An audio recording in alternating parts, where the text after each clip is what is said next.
আমরা সবাই সেলাই মেশিনকে চিনি একটা এভরিডে ইউজফুল মেশিন হিসেবে, but today I want to show you something different. This is not just a sewing machine, এটা আমার কাছে একটা ক্যানভাস। এই সুইং মেশিন এর উপর আমি পেইন্ট করেছি হাত দিয়ে ধীরে ধীরে। No print, no sticker, just colour and patience. প্রতিটা ডিজাইন করার সময় আমি শুধু রং দিইনি, আমি ফিলিংস দিয়ে কাজটা করেছি। Sometimes flower, sometimes simple pattern, আর কখনো শুধু ইমাজিনেশন।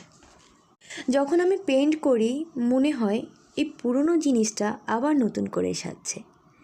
এটা এখন sewing machine, but now it looks beautiful and artistic. এই কাজটা খুব ইজি ছিল না। কালার চুজ করা, সারফেস ভালোভাবে ক্লিন করা, দেন ধীরে ধীরে পেইন্ট করা, সব কিছুতেই সময় আর ভালোবাসা লেগেছে। But I truly believe art has no boundaries.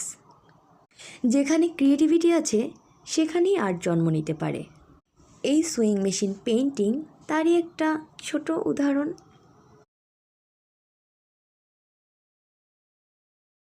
So, if you like this kind of unique art, please like this video and share your thoughts in the comments.